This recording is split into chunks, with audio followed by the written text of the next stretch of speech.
मैं हूँ विश्वास, किस्से कहानियाँ सुनाता हूँ और आप सुन रहे हैं प्यार के किस्से बाय पिटारा कहानियों का। मैं आपको सुनाने जा रहा हूँ हमसे जुड़े एक नए कहानीकार अभिषेक मंधानिया जी लिखी कहानी। अभिषेक महज 18 साल के हैं और पंजाब के जंडवाला हनवंता गांव से हैं। अभिषेक को कहानी और उपन्यास लिखने का शौक है और साथ ही में इंडस्ट्रियल ट्रेनिंग इंस्टीट्यूट से अपनी पढ़ाई भी कर रहे हैं। तो शुरू करते हैं आज की कहानी से, जिसका नाम है जिद्दी लड़की। राकेश एक छोटे से गांव में रहने वाला सीधा और ईमानदार लड़का था। पढ़ाई में बहुत होशियार होने के कारण उसने शहर से पढ़ाई करके वहां पर एक छोटी सी नौकरी करने लगा। एक दिन अचानक से राकेश के ऑफिस के मालिक जयप्रसाद जी ने उसे बुलाया और उसे अपनी बेटी निधि के बारे में बताया और आग्रह किया कि वो उनकी बेटी से शादी कर ले।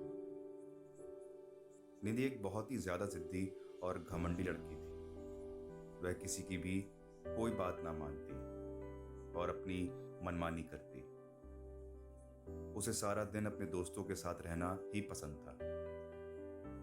जयप्रसाद जी ने राकेश से एक छोटी सी मदद मांगी, क्योंकि वे राकेश को बहुत पसंद करते थे और उस पर विश्वास भी करते थे, क्योंकि आज तक उसने अपना सारा काम बहुत ही ज्यादा ईमानदारी से किया था।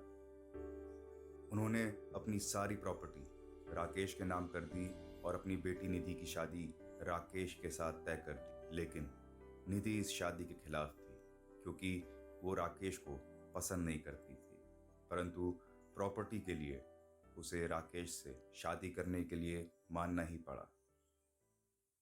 जयप्रसाद जी ने उन दोनों की शादी करवा दी। शादी के पहले ही दिन निधि ने राकेश को खुद से दूर रहने के लिए कहा, क्योंकि वह एक बार प्रॉपर्टी अपने नाम होने के बाद तलाक लेने वाली थी। राकेश ने भी खुद को उससे दूर रखा। उसने निधि को अपने बेड पर सोने के लिए कहा और वह जाकर सोफे पर सो गया। अगली सुबह जब निधि जागी तो उसने देखा कि राकेश हाथ में कॉफी का कप लिए खड़ा था।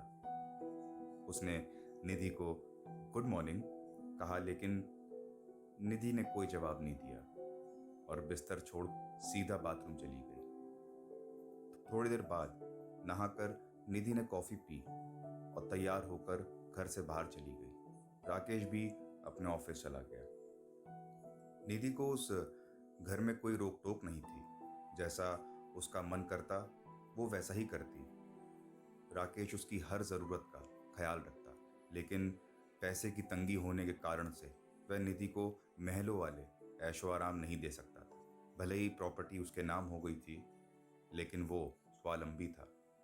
जो भी उसके पास था वो उसी में खुश रहने वाला लड़का था।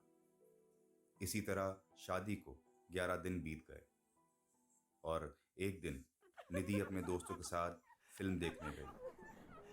घर आते वक्त तेज बारिश और कोई टैक्सी ना मिलने की वजह से निधि पूरी तरह भीग चुकी थी और उसे बुखार आ गया।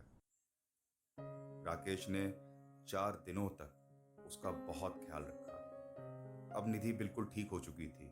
वह पहले से बेहतर महसूस कर रही थी। डॉक्टर के कहने पर राकेश उसे घुमाने के लिए बाहर ले गया। वो दोनों नैनीताल की पहाड़ियों की सैर करने लगे। निधि और राकेश नैनीताल की फेमस नैनी लेक में बोटिंग कर रहे थे कि अचानक से निधि के हाथ में बंधी हुई घड़ी नीचे पानी के किनारे जा गिरी।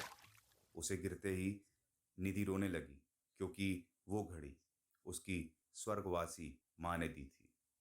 राकेश ने उस घड़ी को लाने के लिए झील में छलांग लगाई और उस घड़ी को बड़ी मुश्किल से वापस लाया। नदी का पानी ठंडा होने के कारण राकेश को निमोनिया भी हो गया।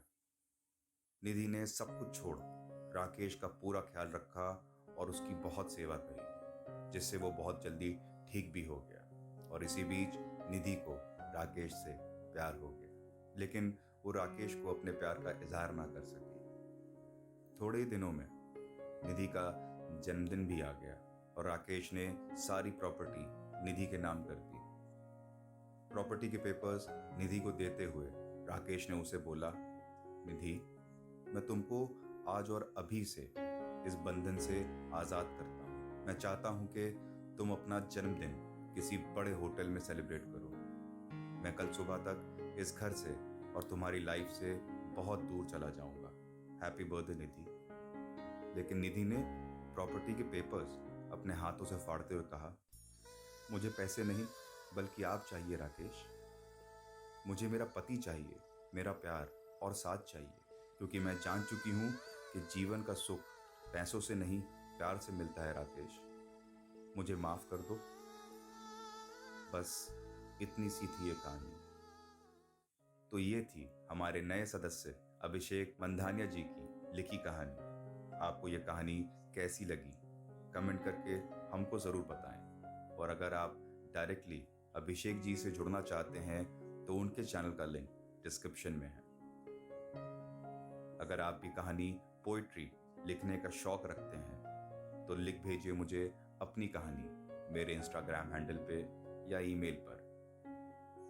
मिलता हूँ आप सबसे बहुत जल्द एक नई कहानी के साथ।